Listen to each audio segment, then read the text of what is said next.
So the recent news about Justin Roiland, how to process that.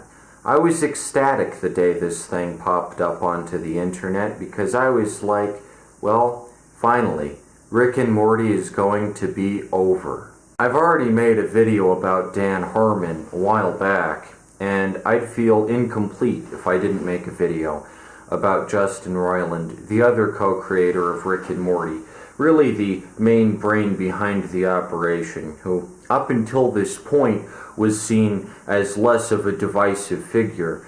Over the course of 24 extremely eventful hours, has gone towards being the least popular figure in America right now. Usually I don't like covering current events, but I feel that this is important to talk about, and I think it's a very serious subject, and given that it coincides with my industry being animation, and the destruction of Rick and Morty's reputation will undoubtedly have large-scale impacts for years to come, I think it's important to talk about it. So let's talk about it.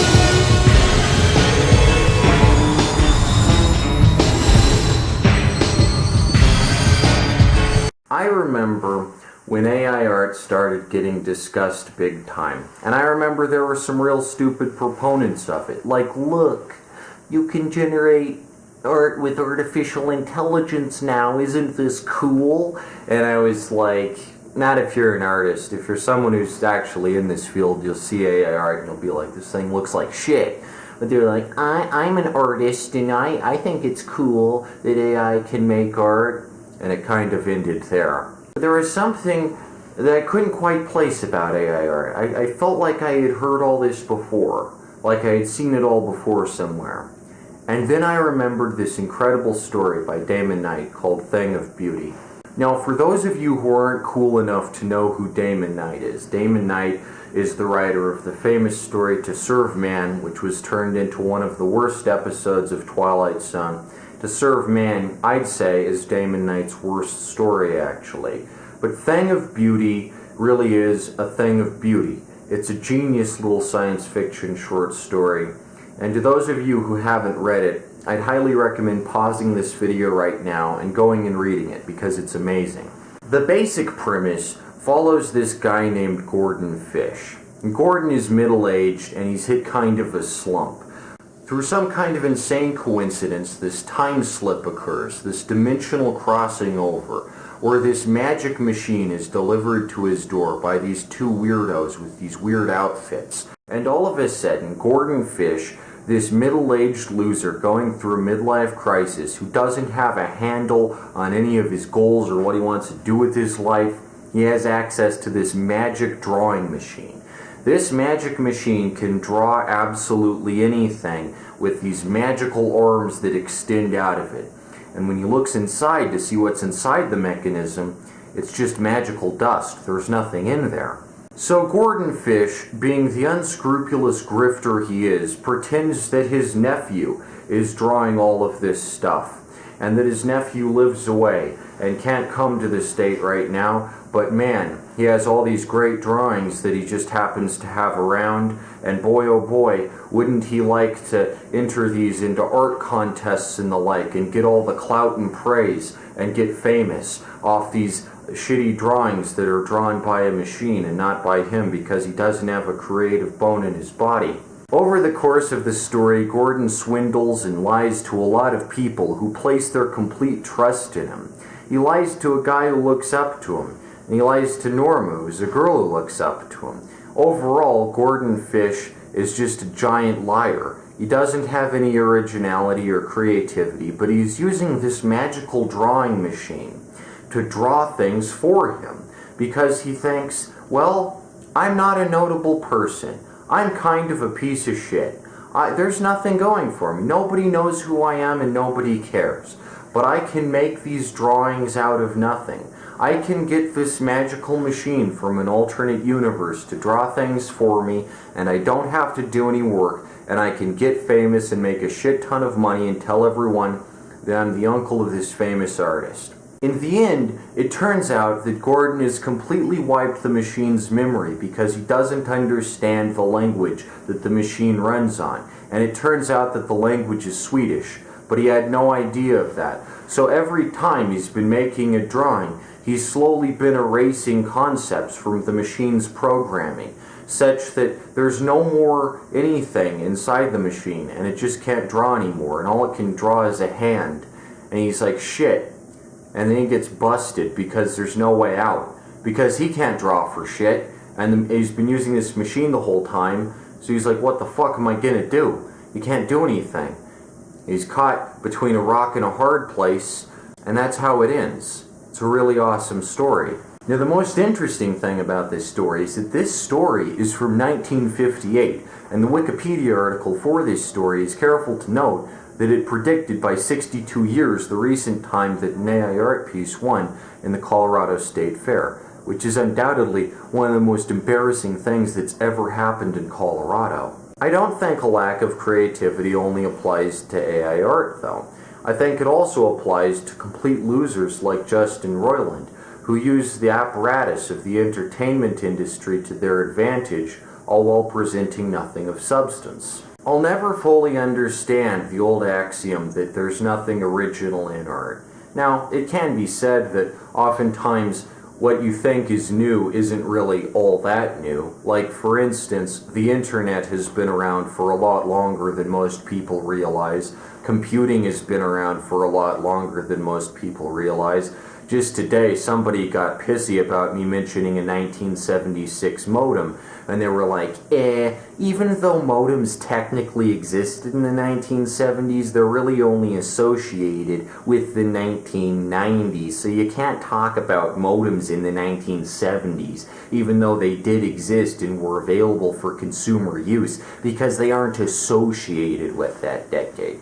As if we can't mention the actual things that actually existed in a specific period of time, and we have to use the things that are just associated with each decade, as if like decades are solid fixed points and not just like continuous sections of time.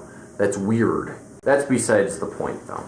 The point is that a lack of originality is a lie. There is such a thing as original art, and to think that people just kind of blindly accept that there's no originality in art, that every single piece of art is derivative and all art is just a big chain of derivation, is only something that's cropped up as a result of the internet age. Before the internet existed, and there were a bunch of losers like Logan Paul and frickin' Quebblecop going around and just ripping each other off and playing the exact same Elden Rings loop over and over and over again, people generally didn't think that all art was derivative, because that's a stupid thing to assume, because some people, believe it or not, are creative and original. I know, what a concept. This bizarre tenet that absolutely everything is equally unoriginal to the exact same degree, and there's no such thing as a new idea because we live in the postmodern age, even though that's not what postmodernism entails. Postmodernism does not necessitate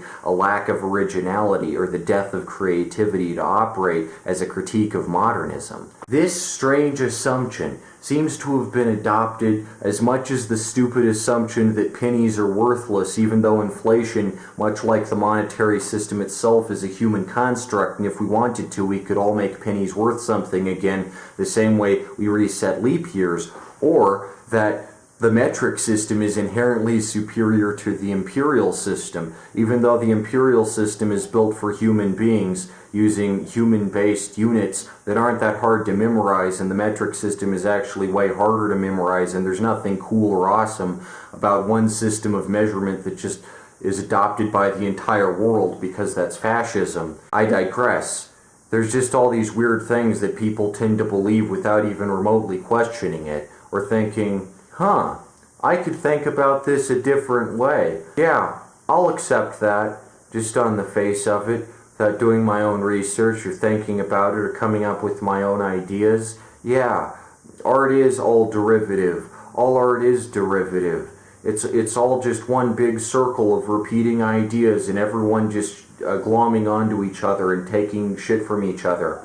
Obviously that's not the case, right? Because not only in art do you have people taking things from other movies, believe it or not, sometimes artists take actual experiences that they've had in real life. They don't all just fucking reference the same movies over and over again.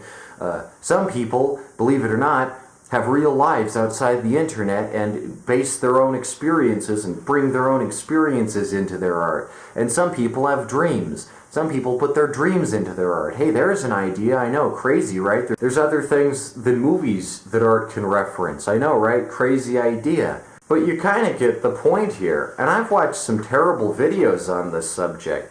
Like, there's this one by Jack Saint. And I used to kind of like some of Jack Saint's videos, but as of late, he's grown absolutely insufferable. Just simping for the Venture Bros, like...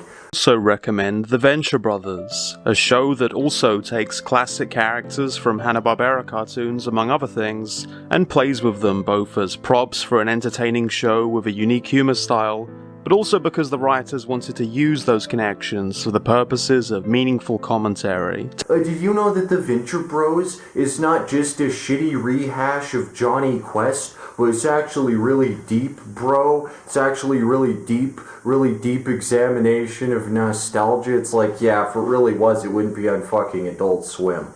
I mean, The Venture Bros isn't anywhere near as bad as Rick and Morty when it comes to recycling ideas and tropes and shit, but it's nowhere near the best cartoon or anything, and it's absolutely not deep, so seeing anyone simp for that, it's just really sad. Like, The Venture Bros is fucking lame. Bite my ass, Venture Bros. Hey, there's an idea. Anyway, as for with Justin Roiland, the really interesting thing about Adult Swim's approach to Justin Roiland's recent charging, running a little Saw torture dungeon of domestic abuse, where he would hold his girlfriend captive and false imprisonment and just keep her locked up and convince her that she didn't have any autonomy as a person and she couldn't leave him because Justy can't be left alone. Justy needs her. Justy needs her all fucking day. Justy can't be left alone. Keep in mind, I've been shitting on Rick and Morty since Rick and Morty first started. The first time I heard about Rick and Morty, I distinctly remember. It was 8th grade, if I recall. Yes, 8th grade. And someone had drawn Rick and Morty, and I was like, what is that? Who are these two characters? They were like, it's like Futurama. And I was like, oh, it's like Futurama? Futurama already exists. It's a better fucking show. Fuck Rick and Morty. Rick and Morty belongs in the toilet. It's a stupid show made by two stupid people, for stupid people. And I knew the minute I saw these two guys, Dan Harmon and Justin Roiland, I was like, what the fuck are we worshipping this show made by two neckbeards for? They're like the two most white, straight, least diverse, most sheltered Californian perspective, sheltered, I already frickin' said that, pampered perspective you can possibly get. I personally thought society had moved past this, but I guess we're still just giving everything to white nerds from California because we really don't like value or appreciate diverse opinions or perspectives. We're just like, yeah, let's give it to these doughboys over here, Justy and Danny. These two guys have the coolest perspective. Oh my gosh, what artistes, what absolute monoliths of the age, what brilliant auteurs over here. What geniuses.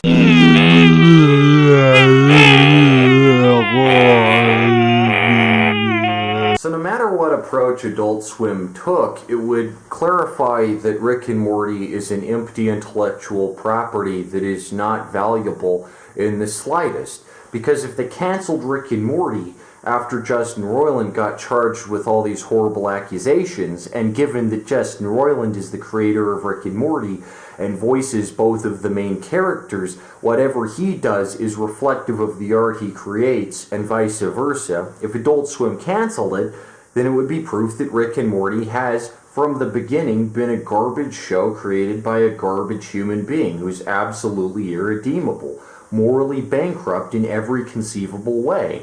On the other hand, if Adult Swim keeps the show going without Justin Roiland as showrunner, without the supposedly brilliant mind behind the project at the forefront, without his involvement, if they just keep Rick and Morty going without anything that made Rick and Morty to begin with, what they'll be admitting is that Rick and Morty is such a bland, generic, forgettable, derivative property that literally anyone can make it, and it doesn't matter who does. It doesn't need to be Justin Roiland. It could be some fucking rando. It doesn't matter. It's that bland and forgettable and boring a show that you don't need a creative visionary at the helm. Supposing that Justin Roiland is a creative visionary, of course, which I absolutely don't agree with. I think he's a fucking idiot and he looks like he can't even tie his shoelaces.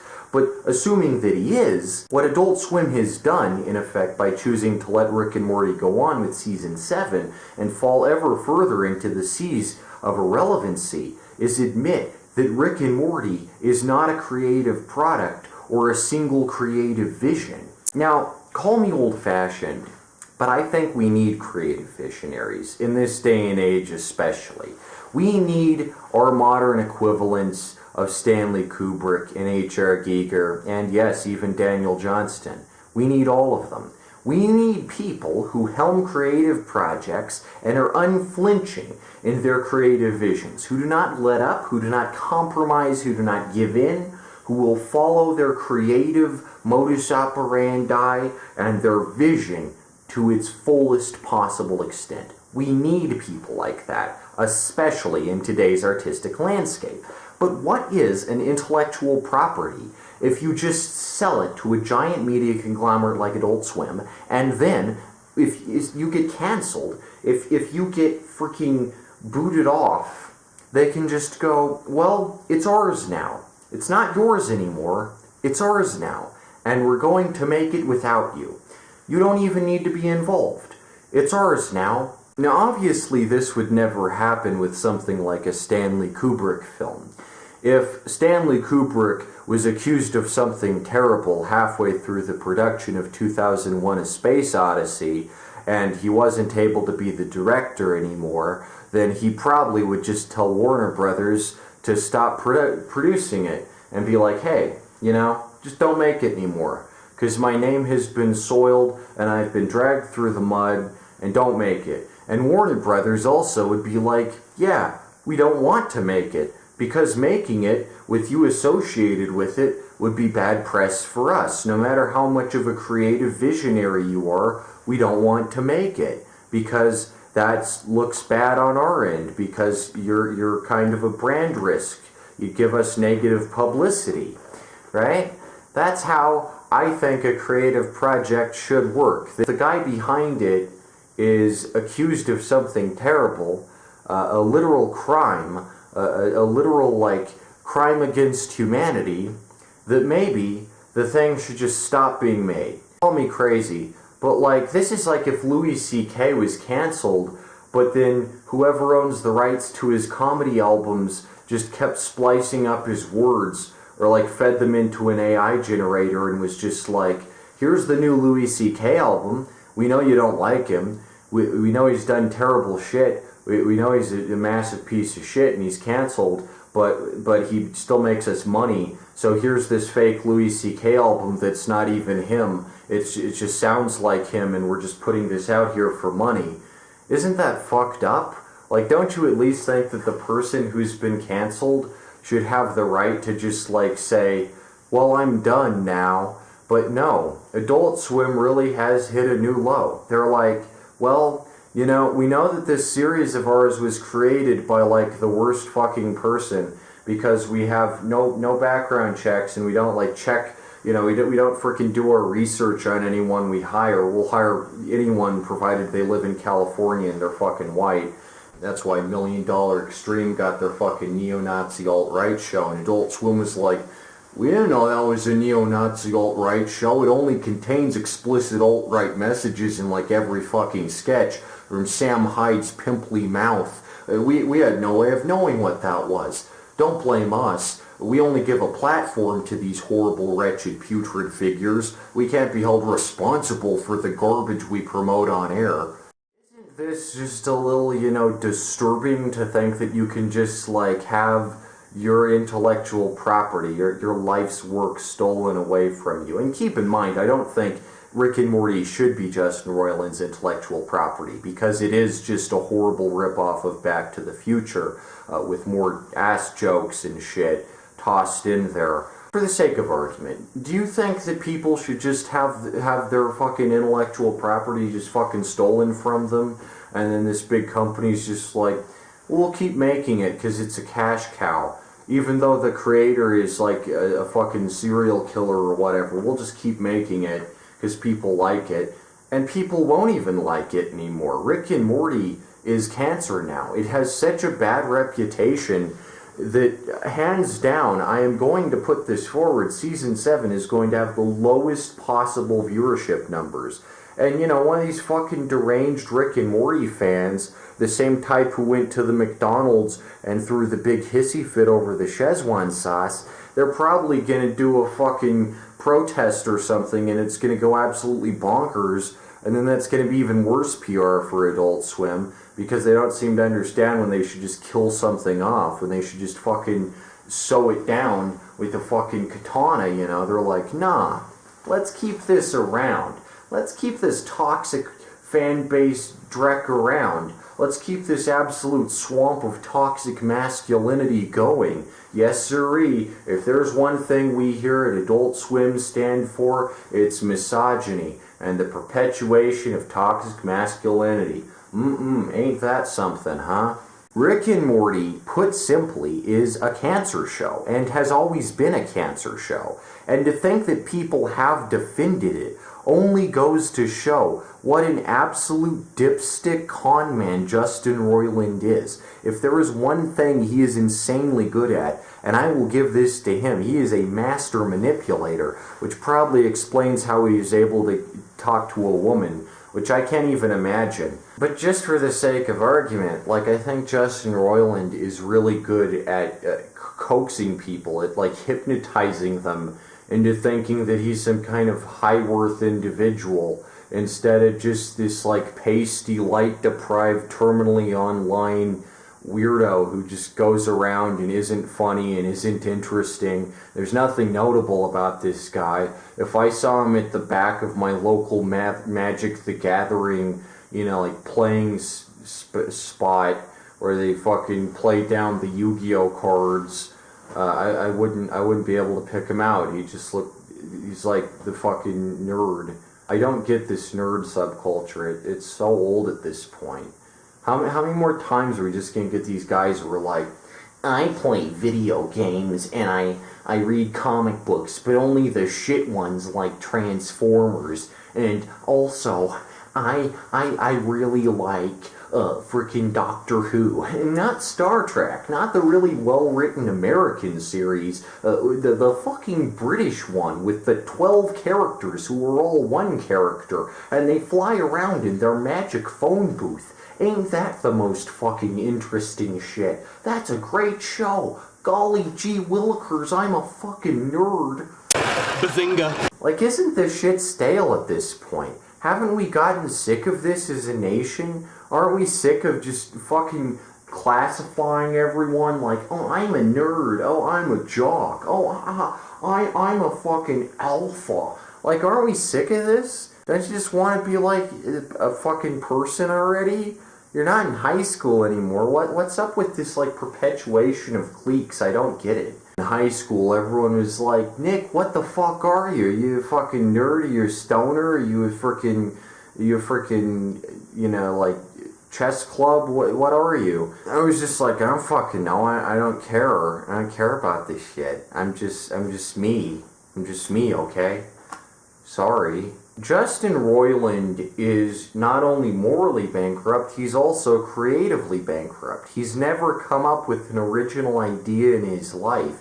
And Rick and Morty is a great example of something that for so long was propped up as like this genius shit, and people legitimately gave it the benefit of the doubt, even though every single episode is misogynist as shit. Every single episode is just about vindicating the male perspective and having male characters who are cool and awesome and treat everyone around them like shit and equating intelligence with cruelty. And it was so fucking stupid for so fucking long. And then finally, Just a while back, Justin Roiland was exposed as the scum he is, and I have to say to the entirety of the world, wow, all your tweets and videos about how Rick and Morty is actually good, and you weren't actually one of those fans, and you actually just like the show because it's funny, but you'd never do anything crazy like go to a McDonald's and hold up the whole ass line for the entire day because you want your stupid fucking Szechuan sauce. The universe around us continues to feel more dysfunctional and bleak. I'm glad I can at least find meaning in one cartoon on Adult Swim. Yes, all of that looks really good in hindsight. You look so great right now, Rick and Morty fans. You look so fucking sharp and refined and cool. Ooh, let me put on my frickin' gamer glasses here. Oh yeah, Rick and Morty fans, you're so frickin' awesome and goated with the sauce right up in here. Oh yes. The strangest perspective, which I've seen espoused in videos like the one that Moist Critical did on this situation, was that nobody should be celebrating what's happened, like this is some kind of horrible catastrophe. Overall, the whole situation's extremely sad. Even if you don't like Justin Roiland, this isn't something to celebrate. This isn't something that anyone should want to see. You shouldn't celebrate this happening because it means that, Justin Roiland did commit abuse.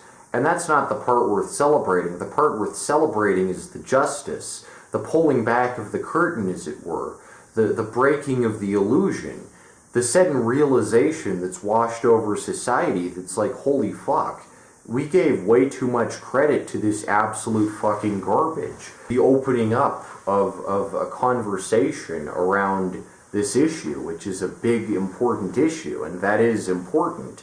And I think it's great that Justin Roiland is probably going to jail, will probably have to pay some huge fine. I think that's good. I think it's good that we're holding people in positions of immense power accountable for their horrible behavior. I think accountability is beneficial to society overall, and I think people who commit crimes, especially those against women, if you beat up your girlfriend, you're an absolute piece of shit. I think people like that belong in the slam, quite frankly. But the other bizarre point put forward by Moist Critical in his video is that you shouldn't be being like, oh, I saw this coming, because that's obnoxious. But there's absolutely nothing obnoxious about disliking Rick and Morty from the moment this absolute festering cancer hit the airwaves. Having media literacy and having media cynicism is not something to be embarrassed about. And if you hated Rick and Morty from the beginning, if you from the beginning denounced Rick and Morty as a festering pile of hog shit, then you were in the right, and you deserve to take a fucking bow and win the Nobel Prize, because you're a smart fucking cookie. And you're absolutely A1 sauce in my book, Jack. You betcha. See, that's the thing, is that people require media literacy. People need the ability to understand that Back to the Future is not just a better story than Rick and Morty because it's older, and Rick and Morty blatantly ripped it off, but because it's a more well-written story. And the well-written stories these days aren't impossible to create, but you need creative vision. You need integrity. You need the ability to see things that other people don't see. The basic role of an artist is to take in visual and cultural ephemera, process it. See, the artist's factory is the brain, and then convert that into a new product, into art. But it requires a strain of intangible humanity. It requires creation. It requires vision. It requires that touch of imperfection that machines and dipshits like Justin Roiland just can't create, because they aren't inherently creative people and they don't possess the ability to infuse what they make with that slight little twinge of human imperfection, that little something that says, yes, a person made this, not a media conglomerate, not an artificial intelligence. A person made this. A person who gives a shit. I think the reason Gen Z is often so typified as directionless and mopey and just hooked on social media and opioids is because that's perpetuated through harmful stereotypes in shows like Euphoria, which is produced by Sam Levinson, a nepotism baby who went to high school in 2001 but feels he can project his experiences in 2001 into 2023, which is absolutely absurd, and the show is executive produced by Drake. Gen Z does not have any icons, any real celebrities its own age who it can relate to and latch onto and admire as participants in the media sphere. And this is weird, right? Like, imagine if Bob Dylan back in the 1960s was like 70. Wouldn't that be bizarre if he wasn't the same age as the young people he was trying to relate to with his folk songs and his acoustic ballads? Wouldn't he be less effective at reaching the young people he was trying to talk to about current systemic issues? By that same token, why do we have figures like Dan Harmon or Justin Roiland as our role models, as our figures for inspiration, as the people we're supposed to look up to? Where is this generation's Bob Dylan? I mean, I think he's here somewhere. Maybe upstairs or something. All I mean to say is that Gen Z needs direction, and you can't have direction to a social movement of social change if you don't have art that motivates the people and keeps people's hearts in check and minds healthy and makes them think about the world in which they live. We need a contemporary Kubrick or a Giger or a Johnston, but there isn't one around. When is Gen Z going to get original art? I don't know. When are we going to get movies that are as good as Apocalypse Now or Fight Club? When are we going to get good movies again? There's a question. I think we're going to get good movies pretty soon, because Marvel is dying off. Disney is dying off. Disney Plus is actively pouring money into trash shows that nobody enjoys, and everybody is sick of the MCU, and Rick and Morty is now gone. We are witnessing the end of an era, the collapse of an empire of bland, unoriginal, stale garbage. And I really have confidence that in the years ahead, we could be entering a new cinematic golden age where people actually take movies seriously because people are sick of this same garbage being spoon-fed to them again and again, and they want something new. And I think people will start to reject this absurd premise that just because technically every piece of art is somewhat derivative of something, that originality isn't worth pursuing, that new ideas aren't worth searching after just because, oh, well, everything is a derivative of something. That's a terrible fucking argument. That's so anti-humanist. It's nihilistic and sad and bleak. And who wants to think like that? Who just adopts that perspective just because they hear it somewhere and they assume, well, I can't make the next Star Wars. I was going to. You know, I'm 17 and I'm a young director out in Philadelphia, and I was going to make the next Star Wars. I was going to be the next George Lucas. You know, George Lucas started out as just some kid on a bike with a fucking camera, but now, since there's no original art anymore and art is dead or whatever the fuck bullshit philosophy shit I've been spewed into by the internet, I'm not gonna make the next Lord of the Rings trilogy. I'm not gonna do that. Sorry. Yeah, no, that's not for me anymore, I guess, because nothing's original. So what's the point? Like, this is just such a sad way to end up, and I think it's in part due to the assumption that the art is separate from the artist. You know, that you can just separate them. This is the facts, okay? Justin Roiland made Rick and Morty. He brought this garbage into existence, and it does reflect his perspective as an extremely sheltered Californian dipshit. It really does encapsulate that experience really, really well. This is unavoidable. This is more unavoidable than art not being original. Art will be a reflection of you. Art will be whatever you create will have something to do with who you are and your perspective and your outlook. It is insanely difficult to create a piece of art that does not in some way reflect how you view the world. Even surrealist pieces like Salvador Dali's Bindi Spoons, those do in some way reflect Salvador Dali's experience in life as a Spaniard in the mid-20th century. In some absurd way, they reflect that experience. Every piece of art you create will in some way reflect you.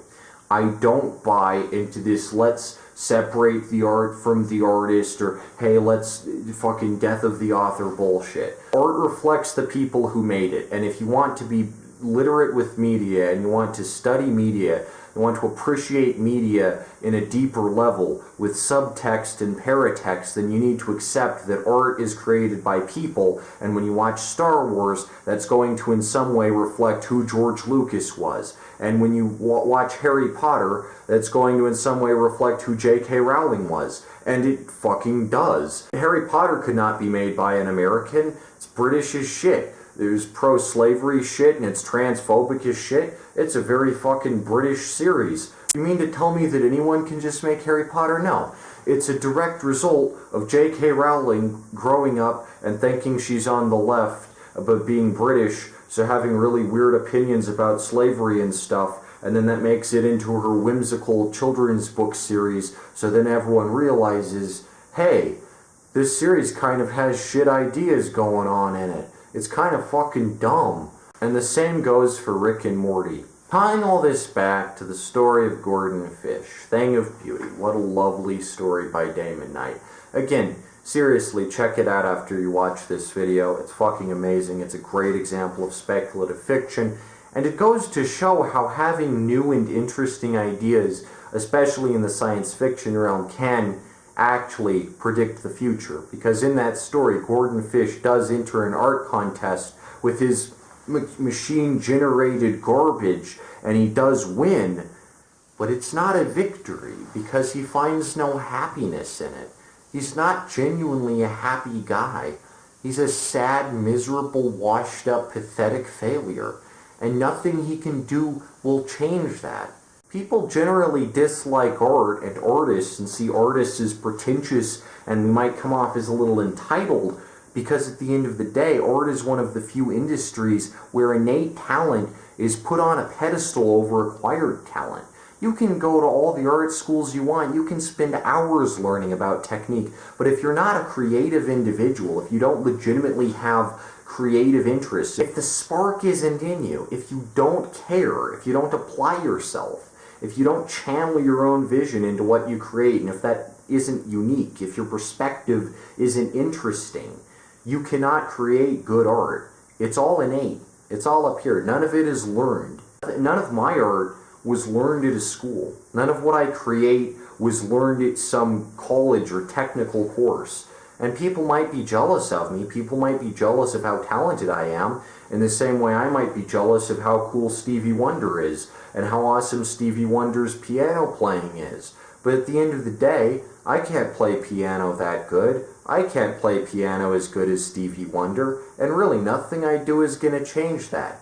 I can't become the next Stevie Wonder, and I'll have to settle for what I've got, because art is a market that values innate talent. And no piece of AI art, and no fucking Rick and Morty media market manipulation where you hype up this garbage show as the next hot thing can work at the end of the day in establishing you as a great artist. If you're not a good artist, people are going to see through it eventually.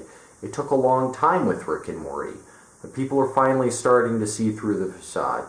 At the end of Thing of Beauty, Gordon Fish is left completely up shit creek without a paddle, because all of a sudden his magic drawing machine has stopped working. There's just nothing more he can put into it. There's no new ideas in it. It's run out of ideas, and it's devoid of originality, and the only thing that could save him, even remotely, is if he comes up with an original new idea. But he can't do that because he's not an artist, and he's not interested in art.